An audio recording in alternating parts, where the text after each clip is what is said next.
Saludos para todos, estamos listos para dar inicio a otra sesión. En este momento vamos a enfocarnos en todo lo que tiene que ver con la expansión de la Reforma Protestante por Europa y por supuesto vamos a enfatizar solamente algunos lugares porque tomaría muchísimo tiempo ir en detalle cada uno de los países, lo que pasó, los personajes ¿verdad? Que intervinieron, que fueron protagónicos de ese proceso. No tendríamos el tiempo, pero vamos a enfocarnos en algunos de esos lugares. Pero quería comenzar por decir que, como ustedes se han ido dando cuenta, lo que llamamos las familias del protestantismo comienzan a emerger, ¿verdad?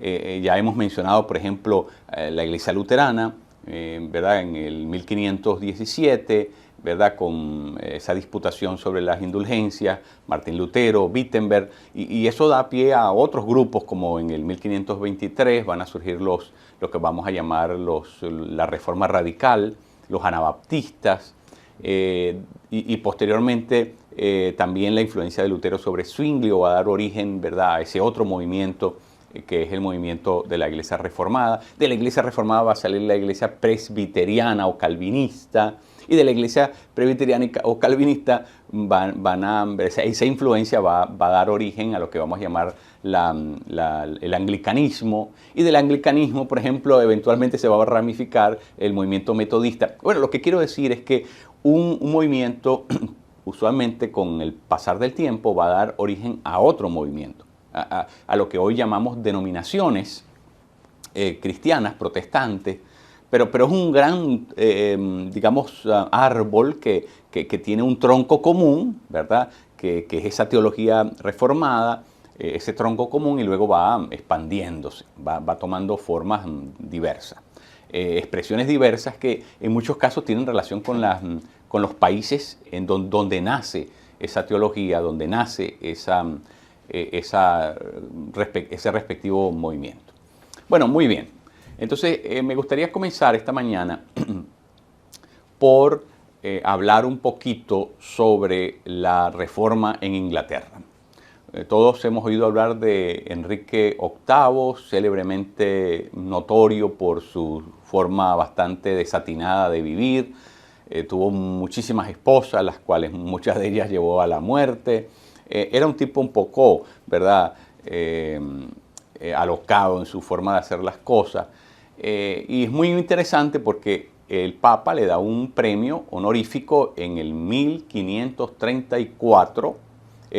32, le da el título de defensor de la fe. Enrique VIII se había pronunciado en contra del luteranismo, lo había atacado, y entonces, en vista de eso, el Papa le otorga semejante reconocimiento. Pero 2 años más tarde las cosas cambian. Enrique VIII estaba casada con Catalina de Aragón, una de las hijas de Fernando y de Isabel, Isabel la Católica de España. Enrique VIII tenía la posibilidad de casarse con la que había sido su cuñada. Y eso es efectivamente lo que sucede. Pero no le da un hijo varón, que es lo que Enrique VIII estaba buscando. Le da una hija, que más tarde se va a conocer en la historia como María I de Inglaterra, o también conocida como María la Sanguinaria. Y ya veremos por qué el mote, ¿no? Pero en todo caso, Enrique VIII se desencanta, conoce a otra persona, quiere disolver esa relación, pide una dispensa papal para ¿verdad?, de alguna manera divorciarse, y eso no se le concede. El caso es que León X pues no quería meterse en problemas. Catalina de Aragón era nada más y nada menos que la tía de Carlos V, el emperador de Europa. Así que el Papa no quiso verse en una situación, ¿verdad?, en la que pudiera salir perjudicado. Y entonces jugó de manera muy conservadora, le dijo al rey que no, que eso era imposible. Y entonces, ante la negativa, Enrique VIII, que era una persona de nuevo impulsiva, ¿verdad?, determina que se separa de Roma y que disuelve su matrimonio y que por lo tanto va a iniciar una nueva iglesia. Y esa iglesia, para echar a andar esa iglesia, convoca a algunos clérigos que ya habían sido influenciados por la Reforma, especialmente el de línea calvinista, Mateo Parker, por ejemplo, y por supuesto el muy famoso Thomas Cranmer, ¿verdad? Son ellos quienes comienzan a repensar todo lo que significaba establecer una iglesia. Se va a llamar la iglesia anglicana. La palabra anglicana viene de anglo, porque los ingleses se consideran ser los anglos. Entonces de ahí viene la palabra anglicana, la iglesia de los anglos, en la cual ya el Papa no es la cabeza, sino es el rey de Inglaterra la cabeza, en este caso Enrique VIII. Entonces, una vez que la iglesia fue establecida, 1534, 2 años después del famoso litigio con el Papa, ya entonces comienza a florecer esta nueva iglesia. Thomas Cranmer va a poner todo lo que es el culto anglicano en orden, va a echar a andar esta nueva iglesia. Y por supuesto de línea protestante, es decir, van a deslindar muchas cosas teológicas, aunque en la forma la iglesia va a seguir siendo bastante parecida, es decir, va a conservar el mismo ritual prácticamente, pero su teología va a ser diversa, va a cambiar en algunos puntos, ¿no? Y entonces, 1534 inicia la iglesia de Inglaterra y Enrique VIII se casa con Ana Bolena, que era la persona ¿verdad?, que él pretendía para reemplazar a Catalina de Aragón.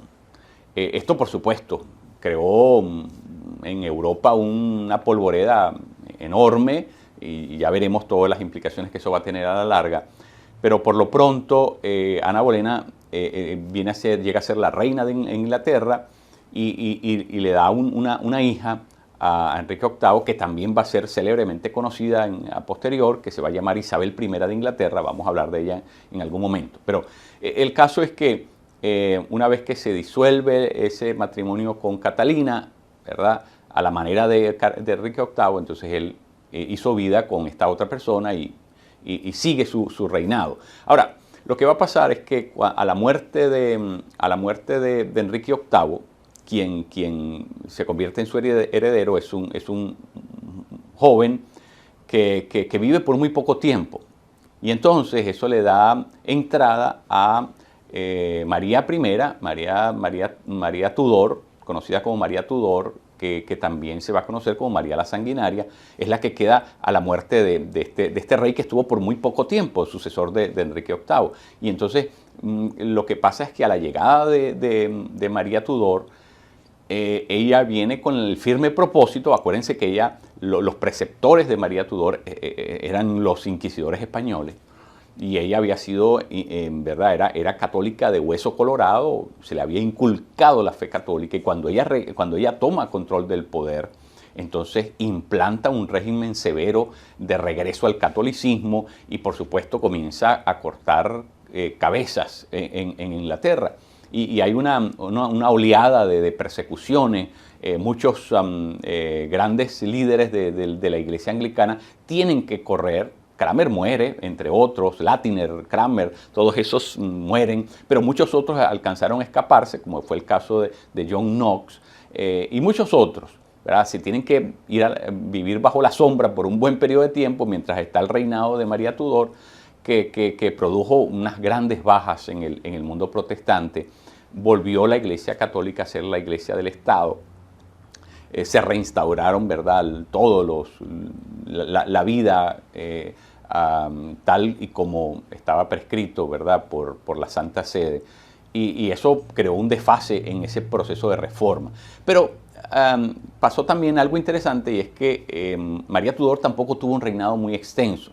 Y eso hizo que en el 1558 Isabel I, que era la hija de Ana Bolena y que estaba en sucesión directa al trono, es quien finalmente llega a ser reina de Inglaterra por muchos años.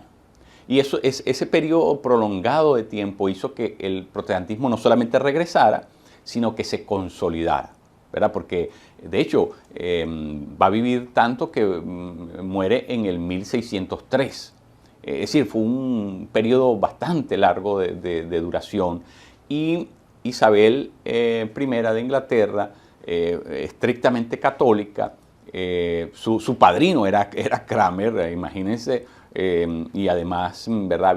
Había sido instruida, sus preceptores todos la habían educado como protestante. Y por supuesto, a su llegada pasó lo contrario. Ella elimina el culto católico, lo hace cesar en Inglaterra, impone de nuevo la iglesia anglicana, y así se mantiene hasta el día de hoy, ¿verdad? Eso no ha vuelto a ser disputado hasta el día de hoy. Pero es muy interesante porque se crea un ambiente, se va creando un ambiente en Inglaterra, en Europa en general, que veremos posteriormente, que va a crear un ambiente bastante volátil. Las condiciones están dadas para que algo explote de tipo violento, lo que me refiero a guerras entre países europeos o entre reinos europeos, porque la Europa de aquel momento, en muy pocos casos, ¿verdad?, se constituían en países. Es decir, los países apenas estaban comenzando a surgir en Europa. España, de hecho, es el primer país moderno, porque es el primer país que se unifica con el matrimonio de Isabel y Fernando. Castilla y Aragón, que eran los dos últimos reinos que quedaban en España, se unifica. Entonces es el primer país completamente unificado. Casi todos los otros países de Europa todavía están subdivididos en pequeños reinos, ¿verdad? Pero lo importante en todo caso es saber que las condiciones se comienzan a dar en Europa para un estallido social entre facciones, y en este caso, pues obviamente lo que estoy diciendo es el mundo católico versus el mundo protestante. Bueno, muy bien, eso es más o menos lo que pasa, lo que sucede en Inglaterra. Esta situación con el matrimonio y el intento de divorcio de Enrique VIII abrió las puertas a esa posibilidad de enrumbar, ¿verdad?, la iglesia protestante dentro de Inglaterra. Entró por la puerta ancha, entró como diríamos, con alfombra roja, entró el protestantismo en Inglaterra porque vino de la mano del propio rey, quien instauró este régimen. Ahora, no fue así en todas partes, ¿verdad? Pero, por ejemplo, en Francia el movimiento creció mucho, el movimiento protestante creció muy rápido, básicamente porque el movimiento calvinista tuvo influencia en las élites aristocráticas. No solamente trabajó a nivel del pueblo, sino que trabajó acá en los lugares, digamos, de cierta importancia social, de los ciertos estratos sociales donde había mucha influencia, y por supuesto eso hizo que el protestantismo fuese reconocido no solamente como un movimiento popular, sino como un movimiento también que tenía algo que decir en esas esferas. Muy interesante, ¿verdad? Entonces el movimiento llamado hugonotes, así era como se les conoció a los protestantes en Francia, ese movimiento fue ganando fuerza, fue creciendo numéricamente. Yo les dije en sesiones anteriores que Ginebra, su famosa academia, que luego se va a convertir en la Universidad de Ginebra, Ginebra va a ser un centro muy poderoso de ministros y de misioneros al mundo. Y bueno, podemos notar la influencia de ese movimiento precisamente en Francia, donde comenzó a crecer exponencialmente el mundo protestante en ese país, lo cual fue causando cierta preocupación. Primero, a la que quedó como reina después de la muerte de Francisco I de Inglaterra, que se llamaba Catalina de Medici.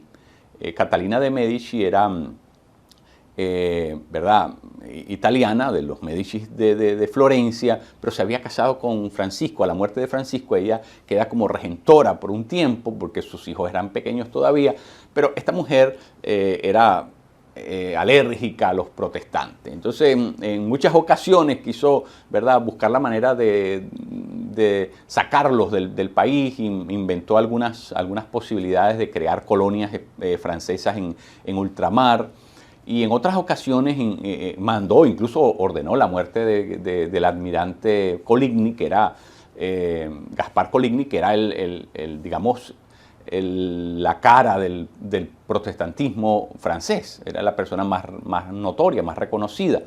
Y eso, de hecho, va a provocar una cosa terrible, porque cuando no logra asesinarlo, entonces trama algo peor, que se va a conocer como la matanza de San Bartolomé. Eso sucede el 23 de agosto del 1572, la semana en que se celebraba la unión, ¿verdad?, de Enrique de Navarra. Enrique de Navarra era un candidato al trono, pero Enrique de Navarra, que era protestante, ¿verdad?, fue de alguna manera presionado a renunciar a ser protestante como única posibilidad de accesar al trono. Entonces, por supuesto, eso fue un asunto lamentable. Pero eso nos dice hasta qué punto estaban las cosas, ¿verdad?, en esa tirantez, en esa tensión dentro de Francia. Pero el caso es que ese día, llamado la Noche de San Bartolomé, cuando los protestantes estaban en la ciudad de París y habían ido a celebrar precisamente el matrimonio de Enrique de Navarra, sucede esta gran matanza, porque ya se había orquestado que los ejércitos llegaran y barrieran con todos los protestantes que estaban en la ciudad de París, los cuales eran un número significativo. Se presume que por lo menos 10.000 personas murieron en una sola noche, 10.000 protestantes. Eso, ¿verdad?, nos dice de qué tipo de encono, de qué tipo de situación tan, digamos, beligerante se respiraba porque los hugonotes y el mundo protestante no solamente tenía representación numérica, sino que tenía también la capacidad, el músculo suficiente como para aspirar al trono de Francia, lo cual, ¿verdad?, era algo que no era posible. Enrique de Navarra era un Borbón, pero los Guisa, que eran una de las familias, ¿verdad?, que habían estado en el trono por mucho tiempo, no iban a permitir que un protestante se quedara con el poder. Entonces, por eso toda la guerra civil en Francia fue bastante triste, porque eso hizo que muchos protestantes murieran. Y de hecho, lo que va a suceder es que muchos protestantes hugonotes terminaron refugiándose en ciudades de Suiza, donde se hablaba también el francés, y otros probaron suerte en otros lugares. Lo cual, a propósito, posteriormente va a crear una especie de vacío socioeconómico en Francia, que va a provocar que colapse la economía francesa. ¿Sí? ¿Por qué? Porque estos hugonotes, ¿verdad?, que tenían, como lo narra Max Weber en su famosa obra El protestantismo y el espíritu del capitalismo, ahí se narra precisamente el asunto de que los calvinistas tenían una ética de trabajo muy elevada, y por supuesto eran muy emprendedores, y por supuesto ellos eran en buena medida quienes movían la economía, pero al irse ellos de allí por estar siendo perseguidos, se movilizan, se llevan también sus capitales y se instalan en otros lugares. Y entonces ese vacío socioeconómico va a provocar paulatinamente la crisis que vamos a tener para fines del siglo XVIII, ¿verdad?, y la llegada de lo que se llama la famosa Revolución Francesa, con todas las consecuencias que eso trajo para la monarquía y, bueno, para el país en general. Pero eso es un tema del cual nos ocuparemos en otra sesión. Por lo pronto, saber que en Inglaterra ya el protestantismo ha entrado, en Francia ha entrado y tiene una representación, pero de alguna manera de bajo perfil por todo lo que les he explicado, la guerra civil que está allá en Francia, y cómo el gobierno de alguna manera no accede a entrar, a abrazar el ideal protestante, sino que se convierte en un bastión del catolicismo, de la Inquisición, y por supuesto eso hace que estalle la guerra civil francesa. Pero el protestantismo también llegó a otros lugares. Por ejemplo, en Escocia penetró de forma muy férrea, porque el protestantismo en Escocia va a tomar unas características muy interesantes. Acuérdense que el periodo en que le tocaba gobernar a María I de Escocia, Esta es otra María, ya hemos hablado de la María de Inglaterra, la llamada sanguinaria. Esta es la otra María, la María de Escocia. Esta María de Escocia llegó a ser reina de apenas recién nacida, porque su papá murió un mes antes es decir, murió y ella había nacido un mes antes apenas. Entonces, bueno, pero sus preceptores la envían a Francia, donde se educa, y finalmente regresa a Escocia con la intención de tomar control del país unos años más tarde, teniendo ella apenas 19 años. Y todo eso va a comenzar a provocar una serie de facciones en contra, a favor, y el caso es que va a iniciar una guerra civil en Escocia, donde el protestantismo ya había comenzado a ganar espacios, pero esta María de Escocia era férreamente católica, había sido, ¿verdad?, educada en Francia, en las cortes francesas, se había casado con un aspirante al trono francés, pero que ahora venía a recuperar su corona, ¿verdad? Y eso causó un mundo de problemas. El caso es que esta mujer era de cuidar porque como Isabel I nunca se casó, era lo que se le conocía en Inglaterra, Isabel I se le conocía como la reina virgen, que era la que les expliqué que regresó, trajo de vuelta el protestantismo a Inglaterra después del periodo ese en que María Tudor toma control.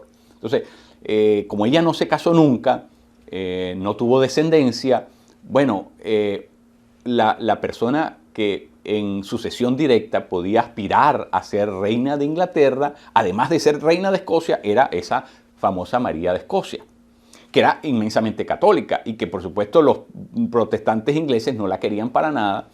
Y de nuevo, eso va a causar un mundo de intrigas, de conspiraciones. El caso es que varias intentonas hizo esta mujer de regresar a Escocia y reinar pacíficamente, pero consiguió siempre un tipo de situación ambivalente. Nunca hubo una aceptación definitiva de su reinado. El caso es que con Jacobo I, quien queda como rey a su muerte, comienza un periodo diferente en Escocia, porque Jacobo I sí está muy dispuesto a abrirse al mundo protestante. Y entonces eso hizo posible que John Knox, ¿verdad?, viendo que las condiciones habían cambiado en Escocia, regresa. John Knox había bebido de la reforma en Inglaterra, se había educado con los grandes y además tenía su propia experiencia de vida. Este hombre oraba y decía: Dios mío, dame a Escocia o me muero. Era una persona férreamente convencida de que tenía que regresar a su país y establecer el protestantismo allí como única manera de crear condiciones para una mejor forma de vida. Y entonces eso es lo que hace, y con la buena fortuna de que, bueno, las condiciones estaban dadas en el reinado de Jacobo I, y eso hizo, ¿verdad?, que la cosa avanzara grandemente. El día de hoy, el movimiento protestante, especialmente presbiteriano en Escocia, es el movimiento, ¿verdad?, más significativo, incluso hasta el día de hoy. Muy importante, muy interesante, gracias a este reformador llamado John Knox. Otro asunto importante de mencionar es que, ¿verdad?, Jacobo I llegó a ser rey de Inglaterra. O sea, unificó de alguna manera Escocia e Inglaterra porque, de nuevo, a la muerte de Isabel I, 1603, Jacobo I de Escocia es coronado como rey de Inglaterra también. Y entonces, eso va a ser interesante porque ahí es donde va a surgir la famosa King James, la Biblia del rey Jacobo, ¿verdad? La King James, que es la primera versión oficial de toda la traducción inglesa. Esa Biblia va a ser importantísima para el idioma inglés, ¿verdad? Porque la King James se va a convertir en la referencia del idioma inglés. Hasta Shakespeare tuvo que citar, ¿verdad?, a esta Biblia va a ser muy importante porque es el rey precisamente quien va a ordenar su fabricación y va a promover la distribución de esta Biblia por muchos lugares. 1611 es cuando esta Biblia ve la luz, ¿verdad? Finalmente. Esa Biblia era mayormente las traducciones de Tyndale. William Tyndale, que era una especie de traductor secreto de la Biblia en inglés, que había sido perseguido y efectivamente finalmente murió a manos de la Inquisición. Pero dejó un legado muy importante que eran todas esas traducciones de la Biblia que apenas, ¿verdad?, hubo que hacerle algunos pequeñas adaptaciones, ponerla en un lenguaje, ¿verdad?, que el rey Jacobo había ordenado, que fuese un lenguaje bastante accesible a la gente, que fuese bastante popular. Y entonces es así como resulta todo aquello, es así como se lleva a cabo todo aquello. Pero de ahí viene esa Biblia famosísima, King James, ¿verdad? Bueno, la otra cosa es que en otros lugares el protestantismo también entró, pero de forma muy tímida, como por ejemplo tenemos el caso de España. En España, por causa de la Inquisición y de las famosas reformas de Fernando y de Isabel, acuérdense que el mote que se le ponía a Isabel es precisamente la católica. Y se le llama la católica porque ustedes recordarán que era una mujer, ¿verdad?, que era de hueso colorado, como se dice, o sea, furibunda, radical en traer la fe católica. Y es ella la que impulsa, junto con Fernando, ¿verdad?, lo que se llama la Reconquista, la expulsión de los moros del sur de España, que tenían su anclaje principal en la ciudad de Granada, la famosa Alhambra de Granada, ¿verdad?, donde estaba este emir, el emir de Granada, y bueno, el califato, el famoso califato de Córdoba. Pero gracias al trabajo, gracias a la unión de Aragón y Castilla, España recobra fuerzas para hacerle frente a los moros y los expulsan de la península.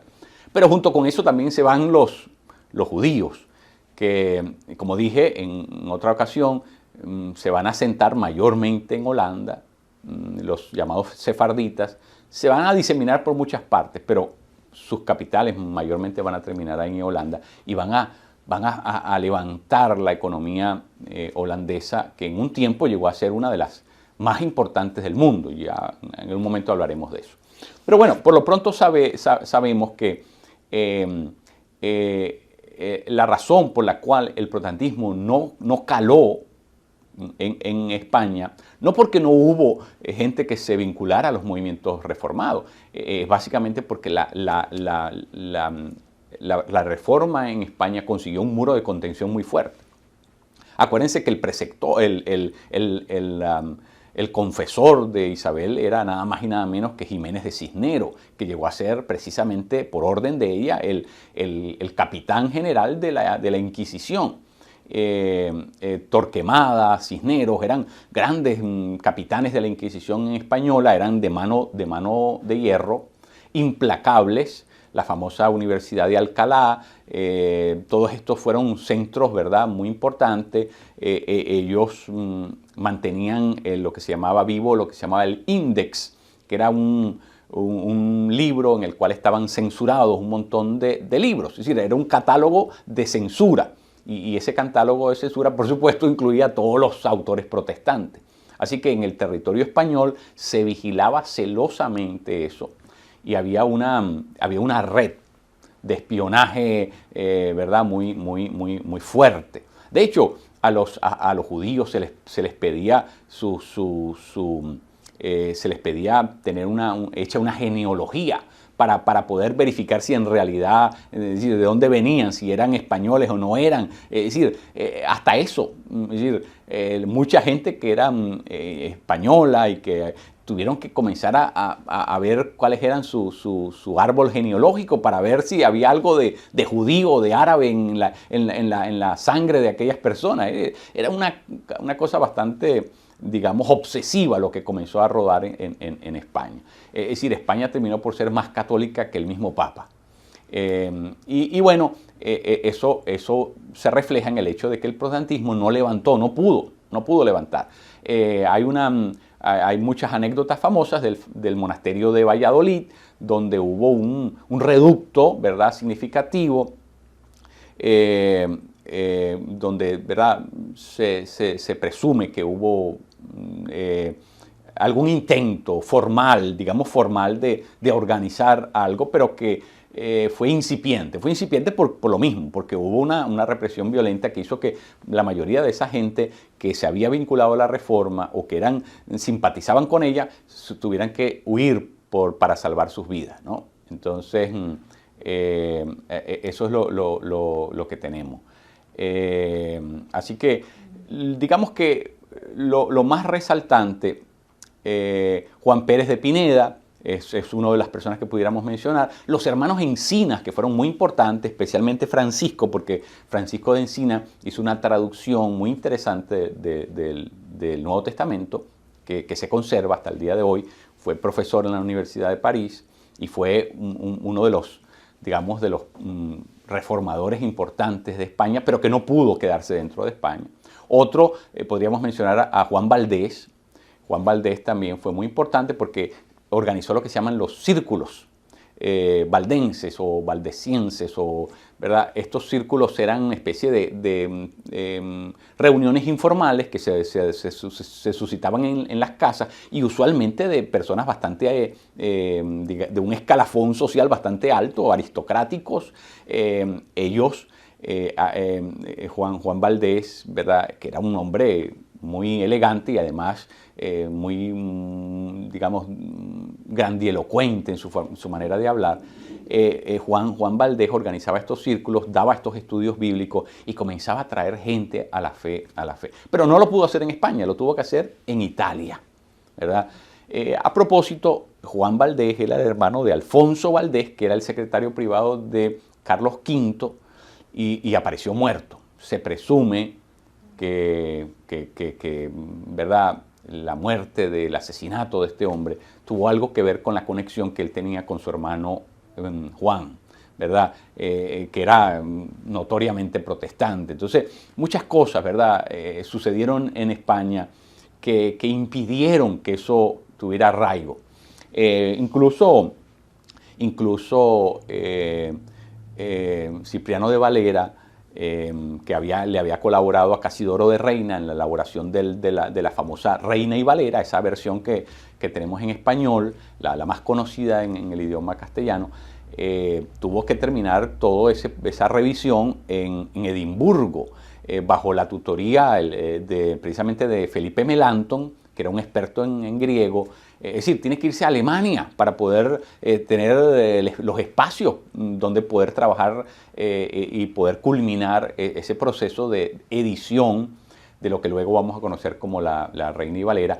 Valera trabajó en esa ciudad de Edimburgo entre inmigrantes españoles, es decir, gente de habla castellana que estaban refugiándose en la ciudad de Edimburgo, y ahí trabajó, ahí fue pastor por el resto de sus días. Todo esto para, de nuevo, mencionarles que la Reforma sí llegó a muchos lugares, pero no en todos los lugares germinó de la misma manera que pasó, ¿verdad?, en Inglaterra, en Suiza, en Alemania y por supuesto en los países escandinavos, como les expliqué ya, donde entró por la puerta ancha, puesto que esos reyes en estos países escandinavos le abrieron las puertas al luteranismo.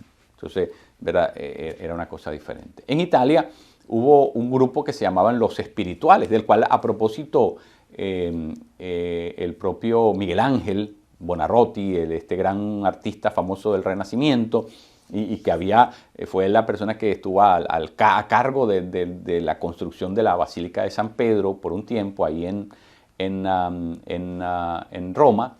Este señor fue parte de ese grupo llamado los espirituales, junto con otros, y estos llamados espirituales eran simpatizantes de las ideas de la Reforma protestante. Sin embargo, fueron intervenidos por este inquisidor llamado Carafa, que eventualmente llegó a ser papa.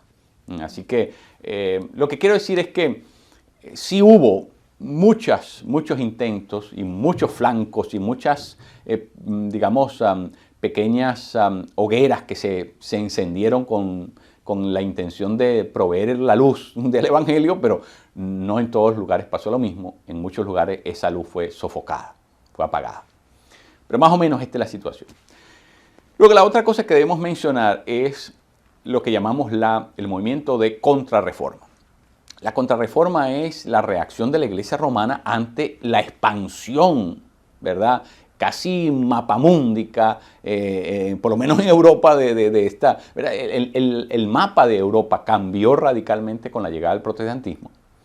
Y por supuesto, eso alarmó muchísimo al emperador Carlos V, que veía muchos de sus lugares donde antes tenía un radio de influencia, ahora no lo había perdido, porque obviamente esos países se habían virado, se habían tornado protestantes, y entonces Carlos V convence al Papa de que convoque a un concilio, el famoso Concilio de Trento, comienza en el 1545.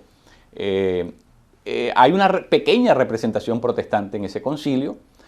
Hubiésemos esperado que la Iglesia, ¿verdad?, de cara a lo que estaba pasando en toda Europa y producto de estas nuevas ideas protestantes, la Iglesia se modernizara o se actualizara o recobrara de alguna manera un diálogo para autoevaluarse y ver si en realidad lo que estaban proponiendo los protestantes tenía algo que ver con, digamos, ese estado en el que se encontraba la Iglesia. Era obvio que estaba pasando algo que no funcionaba bien.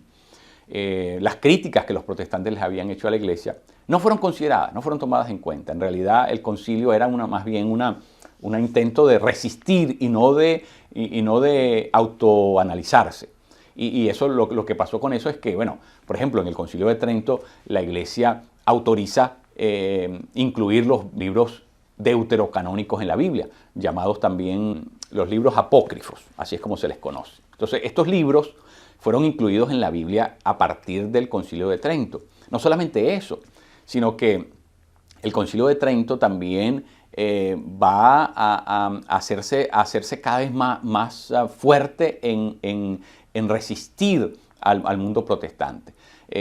Unos pocos años antes del Concilio de Trento se creó lo que se llama la Compañía de Jesús. Ignacio de Loyola en el 1540 funda la Compañía de Jesús, que a propósito para el año 45, 5 años después, ya era una de los grupos más influyentes en el Concilio de Trento. Pero ¿qué pasaba? Ese grupo tenía una fidelidad directa al Papa y era una especie de grupo de resistencia, digamos, frontal al mundo protestante. Se puede decir que fueron creados para hacerle frente a esa ola de protestantismo en Europa. Y por supuesto va a ser gente que van a ser implacables en oponerse a la fe cristiana, es decir, a la fe protestante. Y entonces eso le va a echar leña al fuego, eso va a crear, ¿verdad?, unas condiciones un poco. Así que el Trento no fue un lugar de conciliación, no fue un lugar donde esperábamos que la Iglesia reconociera que había errado, que había abusado de su poder. La Iglesia no hizo enmienda. La Iglesia lo que hizo fue, al contrario, tomar fuerza, analizar su trayectoria y lanzarse a ella. Por eso se habla del catolicismo post-trentino, es decir, el catolicismo que surge a partir de Trento, porque Trento realmente lo que logra es que la Iglesia se consolide en su forma de pensar, que al juicio de los protestantes de aquel momento era retrógrada, era completamente, ¿verdad?, desatinada, era algo que no se correspondía con la verdad bíblica y con el desarrollo teológico que hasta ese momento se había logrado. Pero bueno, esa es la situación que nos deja el Concilio de Trento. Quiero terminar esta sesión mencionando lo que significa la Reforma. Es decir, los grandes digamos, las contribuciones que la reforma nos puede dejar, ¿no? Y son múltiples, son muchas, porque acuérdense que es gracias a la reforma que se crean unos espacios que no existían antes en Europa, de ciertas libertades, que, ¿verdad? Porque muchos de estos países protestantes, donde ya la Inquisición no trabajaba, se convirtieron en zonas francas, zonas donde había la posibilidad de pensar sin tener que mirar para los lados. Y entonces eso le creó a la ciencia moderna unos espacios importantísimos. De hecho, la gran mayoría de los científicos que vamos a ver que se van a ser de alto vuelo en el siglo XVII, van a venir precisamente de contextos donde el protestantismo era permitido y donde habían unas condiciones ¿verdad? Para que hacían posible eso, la posibilidad de pensar libremente. Y entonces, eso, digamos, es una de las contribuciones de la reforma, crear esos espacios. Dejar en franquía la mente humana, la conciencia humana para poder pensar con cierto margen de libertad. Y luego la otra cosa es que el protestantismo va a crear las condiciones para lo que vamos a llamar la educación pública, algo que no existía en Europa hasta ese momento. Los países protestantes van a orientar toda la cuestión, insistiendo que el Estado tiene que capacitar al ciudadano de a pie para poder aprender a leer, a escribir, y por supuesto en el centro de ese proceso educativo está la Biblia. Los reformadores comenzaron a darse cuenta que ellos estaban traduciendo la Biblia a los idiomas vernáculos, pero nadie los hablaba, nadie los leía. Los hablaban sí, pero no los leían. No los leían porque no sabían leer. Esos idiomas usualmente eran idiomas fonéticos que solamente se hablaban, pero no tenían nada escrito, no tenían lírica. Entonces, bueno, una vez que se crearon estas Biblias, pues ahora había que enseñar a la gente a leerlas. Y entonces por eso la educación pública fue acelerada en estos países. Y no solamente eso, sino también lo que se llama, lo que Lutero va a constituir en Alemania, lo que se llaman las cajas, son common chest, ¿verdad? Se llamaban, eran como especies de lugares donde la gente podía venir y conseguir alimentos, gente que estaba en situaciones bien deprimidas económicamente hablando, podían venir a ciertos lugares. Vamos a ver el origen de lo que vamos a llamar la beneficencia social. Vamos a comenzar a ver lo que se llama la asistencia pública en estos países, algo que no existió nunca antes en Europa. Vamos a ver el surgimiento de los primeros hospitales también, ¿verdad? Como forma de beneficencia, como una forma de ¿verdad? En que el Estado se envuelve y la Iglesia también se envuelve, porque la Iglesia va a ser protagonista en todas estas cosas. Muchos edificios que antes eran monasterios o eran conventos, ahora comienzan a ser utilizados como lugares para la asistencia médica, especialmente porque esto sucede en el contexto de muchas guerras, pero posteriormente se mantuvieron cuando cesaron las guerras como lugares de asistencia médica pública a estos grandes conglomerados sociales que se estaban aglutinando en esa ciudad. Entonces, es muy interesante cómo el protestantismo comienza a abrir las puertas a la ciencia moderna, a la educación que posteriormente vamos a ver, y por supuesto comienza a haber también las condiciones comienzan a darse para lo que luego se va a llamar la revolución industrial. Obvio, porque donde la ciencia comienza a tomar espacio, donde los científicos tienen, ¿verdad?, campo libre para poder organizar su forma de pensar y eso lo ejecutan, ¿verdad?, de forma práctica, comienzan a surgir muchos inventos, comienzan a surgir muchas cosas que luego van a dar, ¿verdad?, el espacio necesario para que se forme todo esto, ¿no? Yo de eso voy a hablar en algún momento, voy a mencionarlo de nuevo, pero quería decirles que eso es un logro importante del protestantismo. Yo creo que hay tres cosas que, bueno, además que, para terminar esta parte, el protestantismo crea unas libertades que van de alguna manera, a crear las condiciones para un clima más democratizado en Europa. Es decir, los primeros espacios democráticos los vamos a tener precisamente en estos países protestantes. Así que no es casualidad, no es casualidad. Es decir, una cosa tiene que llevar a la otra. Pero yo diría que hay tres cosas que podríamos notar del mundo protestante, de la contribución de la Reforma. La primera es que la Reforma fue una nueva epistemología, es decir, una nueva forma de pensar, de concebir el mundo. Un nuevo horizonte en el pensamiento humano, porque hasta ese momento, ¿verdad?, todo estaba filtrado por lo que la Iglesia decía. La Iglesia, el dogma era el que prelaba sobre la forma del pensamiento humano y muchas veces, ¿verdad?, lo acorralaba. Porque si alguien pensaba diferente a lo que la Iglesia había establecido, realmente ponía su vida en peligro. Entonces eso creaba unas cortapisas muy... Pero no solamente eso. El Dios que dibujaba la Iglesia medieval era un Dios furibundo, un Dios implacable, un Dios que estaba con el látigo en la mano, listo para castigar al ser humano, y que realmente era un Dios que metía miedo. Entonces ese era el rostro del Dios medieval. Cuando la Reforma surge, comienza a hablar de un Dios Padre, de un Dios lleno de gracia. El tema de la gracia comienza a cambiarle el rostro a Dios.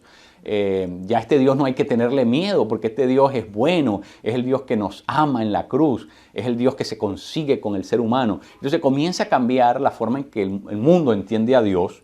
Y por supuesto, en un continente que tiene alma de iglesia, como era Europa en aquel momento, pues naturalmente el pensamiento teológico cristiano, al ser modificado, cambió las pautas de lo que vamos a comenzar a ver en el resto de Europa. Es decir, la cosmovisión que trajo la Reforma creó unos espacios, unas formas de pensar que fueron maravillosas, porque el ser humano ahora concibe un Dios diferente. Concibe un Dios que ya no es el Dios lejano, ¿verdad? Un Dios de alguna manera que no tiene nada que ver con la vida cotidiana, un Dios distante, remoto, un Dios indiferente a la realidad del ser humano. Pero eso cambia con la Reforma, porque la Reforma comienza a hablarnos de ese Dios que se encuentra con nosotros. Y de hecho, el lugar donde Dios se encuentra con nosotros es en la cruz. Y por eso la teología de la cruz va a ser muy importante para los reformadores, porque ese es el lugar donde conocemos en realidad a Dios. A Dios no lo podemos conocer fuera de la cruz, solamente en la cruz lo conocemos, ¿verdad? Entonces, la salvación como conocimiento, como unión, como participación, ¿verdad?, con Dios. Entonces, eso realmente va a ser muy, muy poderoso. Es un concepto que a lo mejor para nosotros el día de hoy, que lo hemos trabajado por tanto tiempo, ya no tiene la importancia. Pero en aquel momento, en la Edad Media, eso fue explosivo, fue una especie de revolución copernicana, ¿no? Es decir, una nueva manera de plantearnos el mundo. Muy, muy importante. La otra cosa es que el protestantismo trajo una nueva ética. En la Edad Media, la ética era una ética, como ustedes saben, por causa del asunto de hacer méritos, de hacer buenas obras, cosas que me favorezcan, sean puntos en mi cuenta, y que de alguna manera esas buenas obras al acumularse, ¿verdad?, me dieran acceso a la salvación. Entonces la gente vivía preocupada en lo que hacía, pues lo hacía siempre orientado a ganar méritos, a hacer obras que de alguna manera le dieran la oportunidad de crecer en esa gracia, hasta que esa gracia se convirtiera en gracia salvífica. Era como poner dinero en una alcancía hasta que se llenase y entonces saltar al próximo estadio en ese proceso de salvación. Entonces, todo lo que se hacía estaba mediado de alguna manera por un interés privado, porque cuando yo veía que mi vecino tenía un problema, bueno, al ayudar a ese vecino, yo me estaba ayudando a mí. ¿Por qué? Porque yo estaba haciendo méritos. Entonces ya yo no veía a ese vecino con amor, lo veía como una oportunidad para yo beneficiarme. Entonces es muy importante, muy interesante, porque cuando el protestantismo llega, saca digamos, esas motivaciones ulteriores. ¿Por qué? Porque en el protestantismo ya somos salvos, por gracia, por fe, y por lo tanto no tenemos que ir a buscar nada. Por lo tanto, ¿qué quiere decir eso? Que la persona estaba completamente libre para amar. Es decir, todo lo que hacía ahora lo hacía por amor. Lo hacía, la persona era, de nuevo, fin en sí mismo. No era el medio para que yo me beneficiara de esa persona que estaba en una desgracia. Entonces, la persona volvía, se le regresaba su dignidad, se le regresaba la posibilidad de ser, de nuevo, fin en sí mismo. Y la otra cosa importantísima es que la vida cristiana giraba en torno al agradecimiento, porque ya teníamos, ya la persona se sabía salva, la persona sabía que tenía su destino eterno asegurado y por lo tanto no vivía la vida en miedo a Dios, ni buscando hacer méritos para congraciarse con Dios, sino que la persona, ¿verdad?, vivía en agradecimiento a Dios.